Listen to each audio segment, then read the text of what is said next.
Olá a todos, sejam muito bem-vindos para mais uma live falando sobre a história da igreja no Brasil. Hoje, o tema da live são as principais, o protestantismo no Brasil, a segunda parte desse tema, mas falando sobre as principais denominações, os principais nomes aí do protestantismo inicialmente. Aqui no Brasil, boa noite, professor, mais uma vez aqui juntos, seja muito bem-vindo, um prazer estar com o senhor novamente aqui.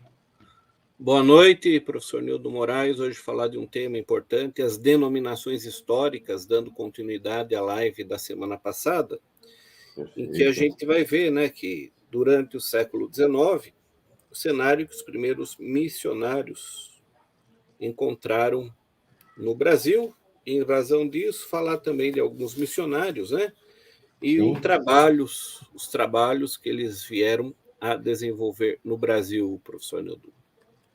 Perfeito, então, professor. Para quem ainda não assistiu a série, temos aqui algumas playlists, é só vocês procurarem. O tema, né, que seria a história da igreja no Brasil. Nós vamos apenas abordar de forma histórica aqui, tá, as denominações, não vamos nos delongar em nenhuma delas, mas apenas trazendo o fato histórico para vocês, tá bom? Nós iniciamos na última live, na última quinta-feira, né?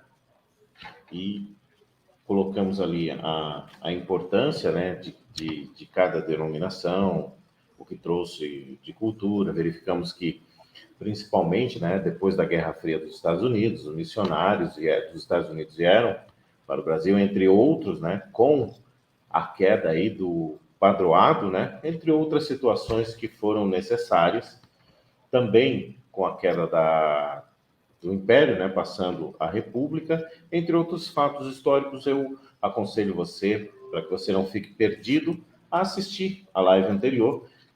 Tanto temos aqui no canal, quanto no canal do professor Samuel Erbach. Aliás, convido você, caso você goste desses temas, a se inscrever nos canais, compartilhar e curtir, né?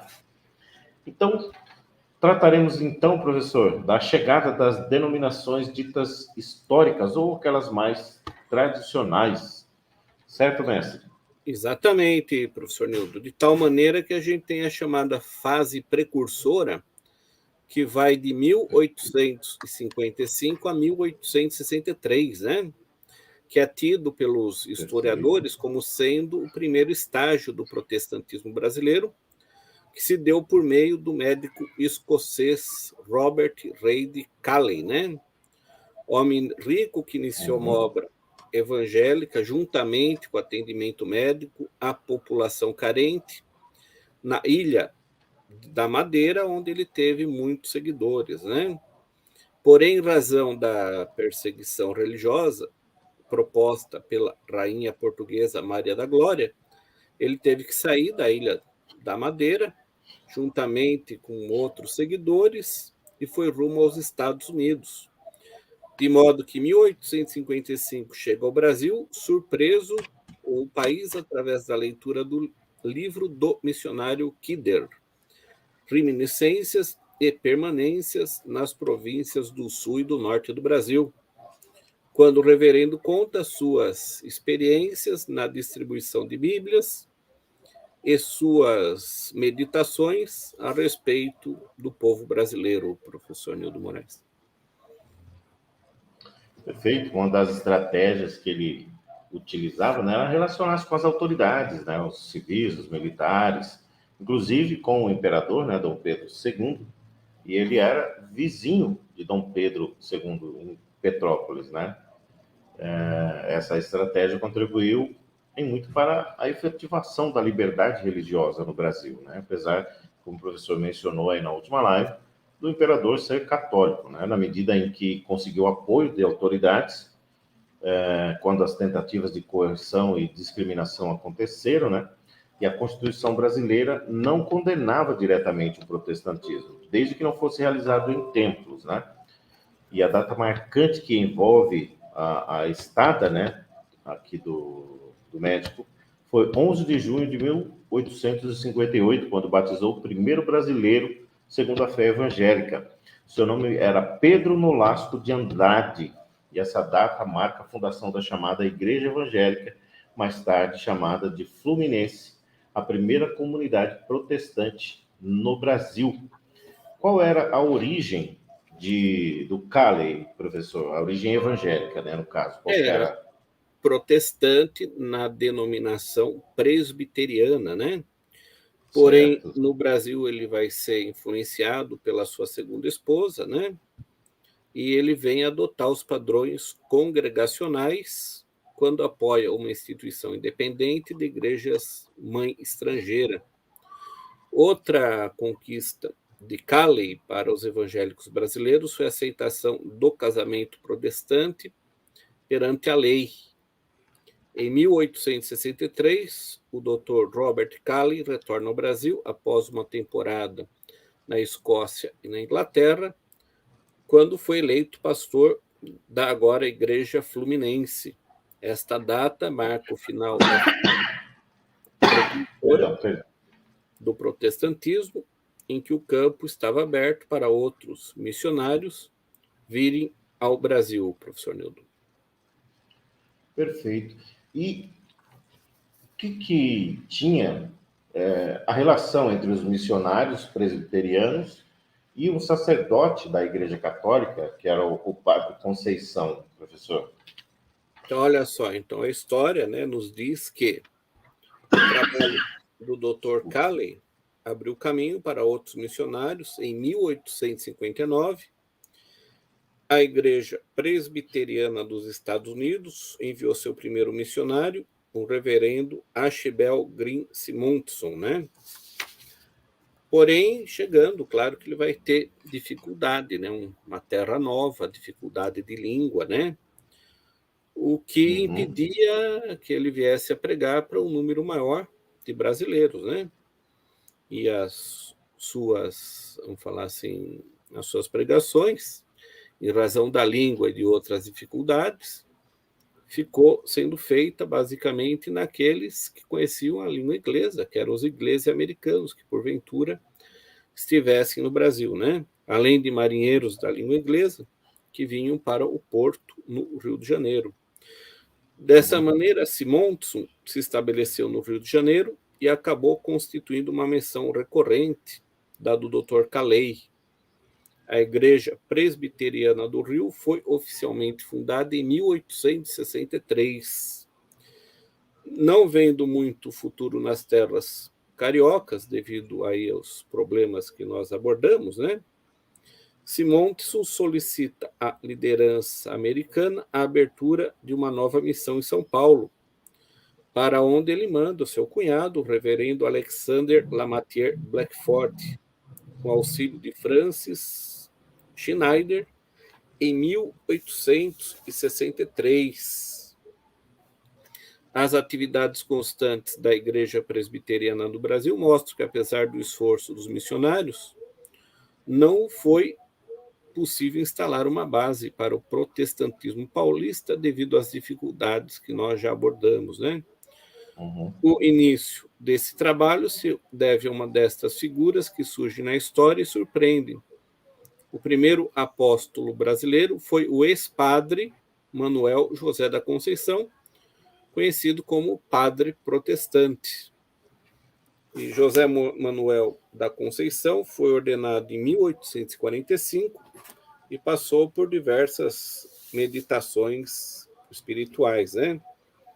Como diz o autor Emílio Leonard, Conceição se assemelhava a Lutero nessas reflexões. Ele acaba se convertendo em 1864, através das pregações de Blackford.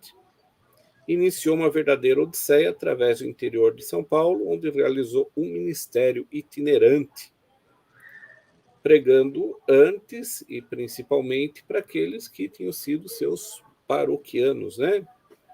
O maior exemplo do trabalho de Conceição aconteceu em Brotas, última paróquia que havia ficado sob seus cuidados e onde estava presente a sua família, né? Esta comunidade protestante, em 1874, tinha cerca de 140 membros e foi, durante muito tempo, a maior igreja evangélica no Brasil. não foi apenas na cidade de Brotas, mas em cidades próximas, em que os convertidos chegavam à reforma de tal maneira que a reforma brasileira se estabelece, dando origem a outras igrejas, como, por exemplo, a Igreja Presbiteriana da Borda da Mata, em 1869. Após a comunidade de Brotas ter se estabelecido, Conceição parte para as cidades vizinhas, né, onde ele havia sido pároco, para pregar para as pessoas que o conheciam, né? Uhum. Então, o grande problema oriundo do trabalho de Conceição era seu caráter apostólico e não pastoral. O ex-padre pregava, convertia os fiéis e continuava até a próxima cidade, onde iniciava o processo evangelístico. Não havia pastores para cuidarem dos seus neófitos, e esses demoravam muito para serem enviados para as cidades em que o ex-padre trabalhava, né? Uhum. Devido à falta de pregadores em solo brasileiro. Essa lentidão no convívio de pastores dava o tempo necessário para que o clero romano pudesse reconquistar os seus fiéis, o que na maioria das vezes acabava conseguindo, né? Estas regiões tornaram-se resistentes às novas tentativas de evangelização devido a este aparente abandono dos novos crentes, professor Nildo. Os missionários americanos, né, eles não aceitavam os métodos do Padre Conceição, pois esse era avesso à organização da Igreja Protestante devido à sua frustração com a organização católica. Isso aí levou o rompimento do ex-padre com os missionários, né? E a partir de 1869 ele volta a pregar no estilo de vida franciscano, vivendo daquilo que lhe ofereciam e dormindo onde lhes concediam um espaço e um abrigo, né? E juntamente com o Dr. Miguel Vieira Ferreira, o Padre Conceição foi um protótipo de uma reforma protestante aqui no Brasil, professor. Então, houveram pessoas aí que se dedicaram verdadeiramente, né? E, infelizmente, ele acabou não levando a cabo devido aos interesses e métodos dos missionários estrangeiros, né? Na medida em que eles buscavam incluir os valores americanos e europeus, as iletradas e sem instrução acadêmicas, pessoas que ouviam as pregações, né? Esses pregadores brasileiros procuravam respeitar as tradições nativas, o que não era tolerado pelos missionários estrangeiros e muitas vezes por não entenderem como essas tradições funcionavam, né? E eles diziam o seguinte: não violem, não desalojem a força por motivo de higiene espiritual do seu tugúrio. Dá-se a verdade e liberdade garantias pela justiça e os ídolos cairão por terra. Não precisamos destruir a habitação terrena, por pior que ela pareça-nos. O morador deixará, desde que lhes proporcione outra melhor. Todos querem melhorar, todos aspiram o que lhes é bom. O que falta é luz. As minhas pregações e ensino nem de leve procuro fazer com que os homens sigam a mim e deixem a sua religião. Deixar um erro por si só não é achar, abraçar e seguir a verdade, mas basta deixar vazio o indivíduo e é preciso dar-lhe a verdade. Ficar vazio é estar em condições de cair em mais erros graves, né? Então, houve aí, professor, havia, né, uma grande, eu diria aí, uma divergência, né, entre os métodos de pregação dos missionários estrangeiros com a cultura, né, brasileira, né? E essas visões, elas com certeza tiveram problemas, né? Quais os principais pontos aí das missões estrangeiras e a visão que eles tinham do Brasil, professor? Então, primeiramente, a gente viu um problema de adaptação, né? Os estrangeiros vêm para cá numa terra que tinha uma cultura diferente da deles, e, além de tudo, também a questão da língua, né? Muitos brasileiros não sabiam inglês, né? E muitos também eram iletrados, né? Então, aí, nessas dificuldades, claro, né, que as missões ficam prejudicadas, né?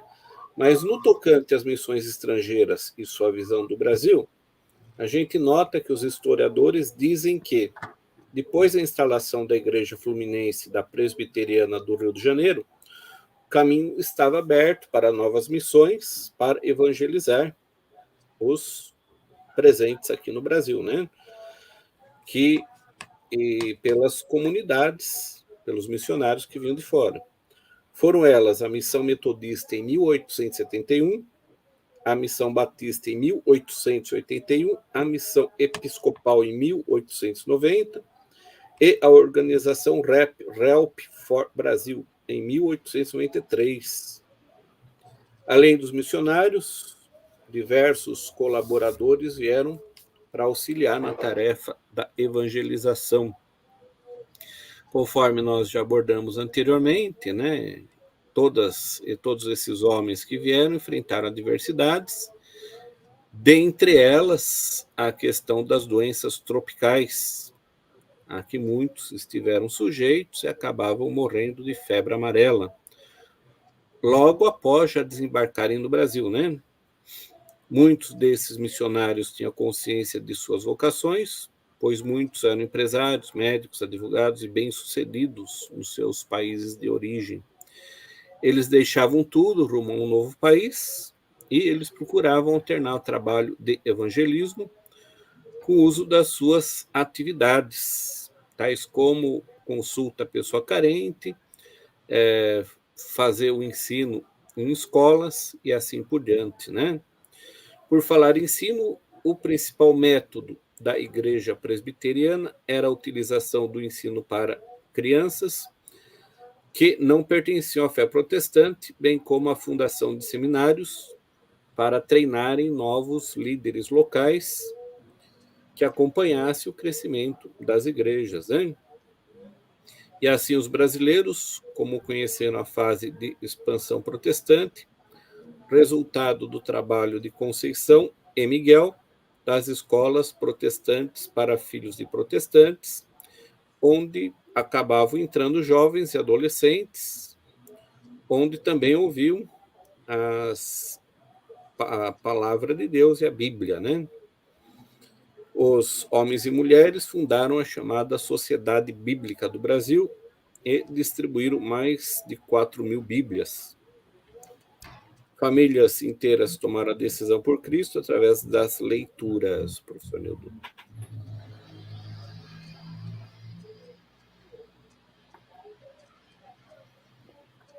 E em razão do crescimento, né, do protestantismo, a partir de um determinado momento, tudo que cresce muitas vezes também se divide, né?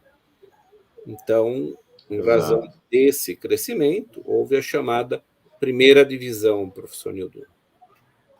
Perfeito. O que seria essas crises internas, né, que sempre tem quando um grupo ele se estabelece, começam a crescer outras ideias, mesmo dentro do país, né, que eu creio que começaram a surgir lideranças locais, né, e com ideias diferentes, né?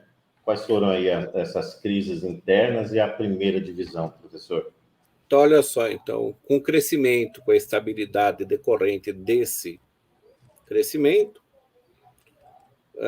os limites da cidade acabaram ficando pequenos devido à concentração de igrejas nas mesmas regiões, né? O trânsito de fiéis de uma denominação para outra se tornou comum no Brasil na virada do século, o que levou à tomada de algumas medidas defensivas para evitar a saída de fiéis para outras denominações. Como o Brasil é um país continental, não fazia muito sentido concentrar todas as igrejas nos mesmos locais. De acordo com essa premissa, para evitar maiores conflitos entre as igrejas, ficou estabelecido o seguinte: nenhuma cidade com menos de 2.500.000 habitantes será ocupada por mais de uma denominação. Considera-se ocupado todo o critério em que o serviço divino estiver assegurado com regularidade. A transferência de fiéis de uma para outra denominação não poderá ser provocada por nenhuma forma de sedução, oferecimento de vantagens, empregos, etc., meios não conhecidos pelos cristãos. Nenhum fiel poderá mudar de denominação sem uma carta de transferência concedida pela antiga comunidade, ou pelo menos sem havê-la solicitado. A disciplina e a forma de governo devem ser escrupulosamente respeitadas.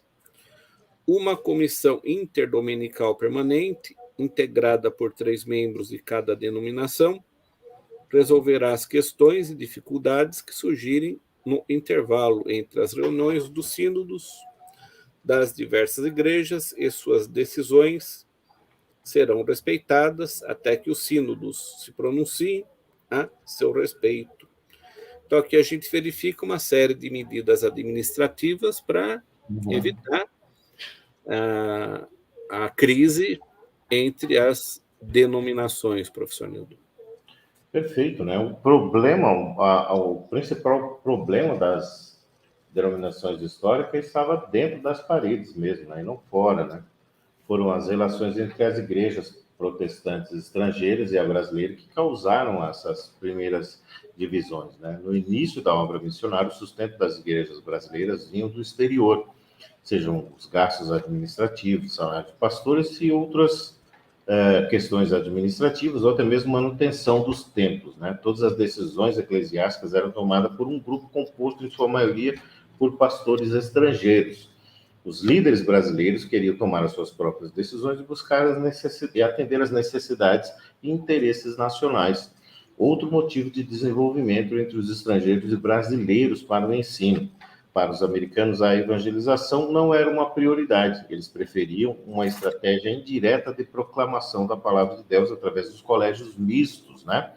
Indicados a qualquer confissão religiosa, onde eles buscavam nos alunos e, por conseguinte, seus pais, né, uma mentalidade protestante. São indiscutíveis os benefícios que os colégios trouxeram para a educação no Brasil, né? Inclusive, uma muito conhecida que nós vamos abordar em alguns minutos, professor, que é a melhor, uma das melhores, pelo menos, faculdades aqui de São Paulo, né, na área do direito, que é a Universidade Mackenzie, em São Paulo, né, fundada aí no final do século XIX, e hoje é uma referência em todos os níveis de ensino, né? Para os brasileiros, a prioridade deveria estar pautada no evangelismo direto e no ensino bíblico. Outra divergência. Então, assim, todos os pontos de conflitos, eles estiveram presentes em todas as denominações de que tratamos até aqui. O fato variante que foi quando isso aconteceu, né? Todos esses problemas levaram a um distanciamento entre suas igrejas mães e suas filhas, ou seja, a igreja presbiteriana, quando veio lá dos Estados Unidos, ela se adaptou ao Brasil, batistas e outras denominações também, né? Basicamente, a origem do protestantismo missionário no Brasil é americana, enquanto que a maçonaria estava ligada a esse protestantismo. E é fácil imaginar que a influência também chegou ao Brasil. Durante muito tempo, o protestantismo não encontrou nenhuma dificuldade na aliança entre a fé protestante e a filosofia maçônica. A discussão acalorada entre os partidários da maçonaria e os contrários chegou ao sínodo da Igreja Presbiteriana Americana com a seguinte pergunta: pode um cristão filiar-se à maçonaria? A resposta a essa questão, após a discussão de ambos, foi o seguinte: os símbolos e a disciplina nada dizem da maçonaria ou qualquer sociedade secreta.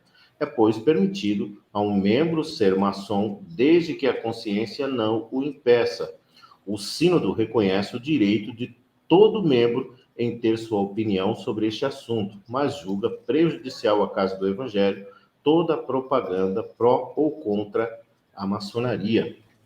E em resposta, né, ao sínodo americano, foi recebida pelos eduardistas, né, como eram chamados os partidários de Eduardo Carlos Pereira, como um enfraquecimento teológico no sentido de não distinguirem o que para eles era claro, a incompatibilidade entre maçonaria e protestantismo. O maior defensor da igreja nativa e antimaçônica foi o reverendo Eduardo Carlos Pereira, que, através dos seus constantes ataques a métodos americanos, buscou, em primeiro lugar, a conciliação. Como essa não foi possível, houve a divisão entre as igrejas presbiterianas estrangeiras e a igreja nacional, professor. Exatamente, professor Newton. A gente vê, né, que, vamos falar assim, as ideias essenciais de brasileiros e americanos eram diferentes, né? Uhum. Que vai levar aí a uma ruptura, porque os brasileiros certamente queriam ter a sua autonomia administrativa própria, né?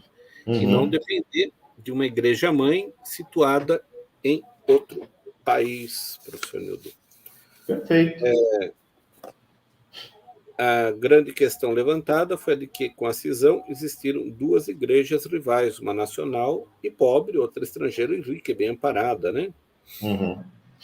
Então, contra esta dúvida, Carlos Pereira havia assim dividido as partes da igreja. Os missionários americanos deviam abrir mão do comando das igrejas estabelecidas, dos colégios e do julgamento das questões importantes para a denominação. Aos missionários ficaria a obra de evangelização, o estabelecimento de postos avançados da igreja em novos campos missionários. Seria um justo acordo se não fosse o coro dos contrários ao reverendo Eduardo Carlos Pereira. Durante o sínodo de 1903, houve a cisão interna e da igreja entre a Igreja Presbiteriana Brasileira e os partidários de Eduardo, constituíram a denominada Igreja Presbiteriana Independente. Ambas existem até hoje, viu, professor?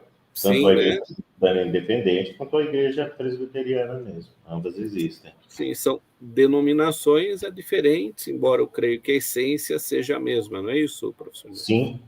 Claro que tem diferença, senão seriam divididas, mas a essência, né?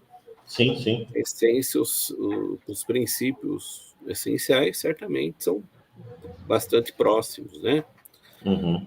As igrejas que formaram esta igreja, mais tarde, chegaram à velha igreja, como o sustento nacional das obras abertas no Brasil e a própria questão maçônica, que são discutidos na Assembleia Geral Presbiteriana, reunida em 1916, de tal maneira que afirmaram que a Igreja Presbiteriana jamais reconheceu e não reconhece a incompatibilidade da maçonaria e da profissão do Evangelho, né? E de tal maneira que a Igreja Presbiteriana do Brasil, né, ela vai crescer e vai ter aí um trabalho social bastante grande, professor Newton. Perfeito. Professor, nós já falamos, não diretamente, mas indiretamente, nós já falamos bastante aqui sobre a maçonaria e vemos aí, né, nesses relatos, uma certa resistência, não agora, mas o que o senhor acha de nós falarmos, abordarmos o tema, uma live especificamente sobre a maçonaria? O que o senhor acha? Sim, podemos fazer, Nildo. Seria bastante interessante, né? Já que tem muita coisa, né, que se falam a esse respeito e que são totalmente errôneas, né? Então seria importante, né, se fazer uma live nesse sentido. Sim, Vamos farei. debater os tópicos, criar um roteiro. E quem Sim, gosta desses temas, já se inscreve no canal, para que quando a gente lance, você receba a notificação e assista, caso você goste desses temas. Bom, professor, qual seria aí o resumo aí do que nós abordamos na live de hoje? Então, professor Nildo, os principais tópicos estudados na aula de hoje são os seguintes. A fase precursora do protestantismo brasileiro foi de responsabilidade do Dr. Robert Calley. Iniciou um processo de conscientização das autoridades brasileiras através de sua amizade com o imperador Dom Pedro II e com figuras importantes da sua época, né? O resultado do trabalho de Calley abriu caminho para a vinda de missionários estrangeiros. A primeira igreja protestante brasileira foi fundada pelo Dr. Calley, de origem congregacionista, seguida pela Igreja Presbiteriana Brasileira. Os missionários americanos não conseguiram, num primeiro momento, atingir os brasileiros, em razão da língua e dos costumes locais. O responsável pela evangelização brasileira foi o padre José Manuel da Conceição. Surgiram-se a estas duas, Igreja Protestante Brasileira e Igreja Presbiteriana Brasileira, as missões estrangeiras Batista, Metodista e Episcopal no Brasil. Por fim, com a institucionalização destas igrejas, o primeiro movimento separatista da Igreja Protestante teve como carro-chefe a questão maçônica, a questão do ensino religioso e a nacionalização das igrejas protestantes no Brasil, professor Nildo. Perfeito. Então está aí na live de hoje. Se você está gostando desses temas, já mais uma vez se inscreve no canal. Pode sugerir um tema que você queira que abordemos aqui, será um prazer, né? Claro que precisamos de um tempo, porque se a gente não conhecer o tema, nós vamos precisar buscar algumas referências para que possamos falar de forma embasada, como sempre falamos aqui, né, nas nossas lives. Nos canais nós procuramos nos embasar bastante em fontes primárias, fontes fidedignas, para que a gente não informe vocês de forma absolutamente algo inverídico, né, professor? Exatamente, professor Nildo. Então, a gente procura fazer uma pesquisa aprofundada sobre os temas abordados, né? Uhum. Da maneira que a gente busca passar as informações mais fiéis possíveis, professor Nildo. Perfeito, então. Mestre, mais uma vez, muito obrigado pela participação. Desejo um excelente restante de noite, um excelente restante de semana, né? Estamos já caminhando para o final de semana. A todos que nos assistiram até agora, nosso muito obrigado. Desejamos muito sucesso, saúde, dinheiro no bolso para você e que você conquiste aí tudo aquilo que você deseja. Professor, uma excelente noite. Obrigado. Obrigado, professor Nildo. Até a próxima semana. Abraço a todos. Valeu. Obrigado.